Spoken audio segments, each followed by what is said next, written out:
تعتبر من جميلات السينما المصرية، الوجه الصامت زي ما سماها المخرج عز الدين ذو الفقار. الفنانة كوثر شفيق. اتولدت كوثر شفيق في 24 نوفمبر سنة 1933، وده تاريخ ميلادها اللي قالته بنتها دينا بعد ما قالت إن تاريخ ميلادها المذكور على موقع ويكيبيديا مش صحيح، وهو 23 ديسمبر 1930. بدأت كوثر شفيق أولى أدوارها الفنية في فيلم الحياة الحب مع الفنانة ليلى مراد عام 54. بعدها توالت أدوارها الثانوية طول فترة الخمسينات في عدد من الأفلام، منها اشهدوا يا ناس، قرية العشاق، آثار في الرمال، ارحم دموعي، القلب له أحكام، مطاردة غرامية، وحكاية جواز، لحد ما جات لها فرصة الوقوف قدام العندليب الأسمر عبد الحليم حافظ في فيلم الوسادة الخالية سنة 1957، وكان هو البوابة اللي عرفها الجمهور من خلاله، خصوصا ظهورها قدام العندليب وهو بيغني أغنية تخنوه. كمان وقفت قدام ملك العود فريد الأطرش في عايزة أتجوز وقصة حبي والخروج من الجنة، واشتغلت كسكرتيرة لفريد الأطرش لمدة 5 سنين، وكان بيخليها تحضر معاه تسجيلات أغانيه لأنه كان بيتفائل بيها. قدمت مع المطرب سعد عبد الوهاب فيلم أماني العمر، ومع محمد فوزي فاعل خير. ورغم الأدوار الثانوية المتعددة اللي قدمتها كوثر شفيق في الأعمال السينمائية، إلا إنها ما قدرتش توصل للبطولة وإن اسمها يتصدر التترات والأفيشات. اتجوزت من المخرج عز الدين ذو الفقار سنة 1954 بعد طلاقه لسيدة الشاشة العربية فاتن حمامة. هي حبته جدا وكانت مهتمة بحياتها الأسرية وببيتها أكتر من الفن، وأنجبت منه بنته التانية دينا اللي شاركت وهي طفلة في فيلم موعد مع السعادة. أما بنته الأولى أنجبتها فاتن حمامة وهي نادية عز الدين ذو الفقار.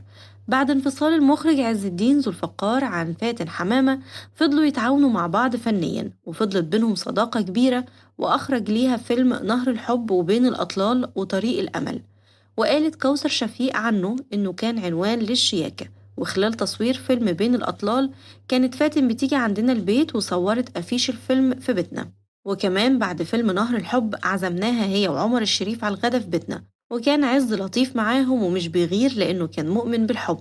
وفضلت تجمعنا علاقة ود لحد رحيل عز سنة 63. قال المخرج عز الدين عن كوثر شفيق في أحد تصريحاته إنها أكتر واحدة اتحملته، ولما اتسأل إزاي قال إنها اتحملته في مرضه واتحملت تعامله مع المعجبات وانشغاله بالفن طول الوقت اللي عشقه أكتر من أي حاجة، وساب وظيفته الأولى واللي هي ضابط في الجيش علشان الفن. أما هي في المقابل سابت فنها واهتمت بيه وببنته، وكانت شديدة الغيرة عليه.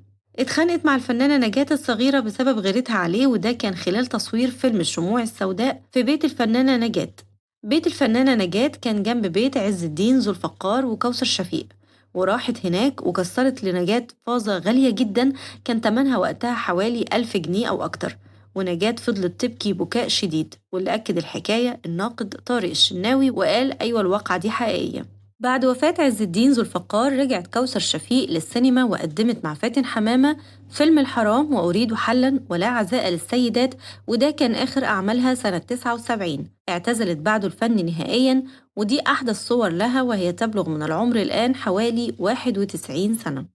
ودي بنتها دينا وهي تخصص إدارة أعمال، اتخرجت من جامعة القاهرة، وهي حاليا عضو الاتحاد الدولي لحماية الحيوان بهولندا، وناشطة رئيسية لحماية الحيوان والحياة البرية في مصر، وده لأنها بتهتم جدا بالحيوانات.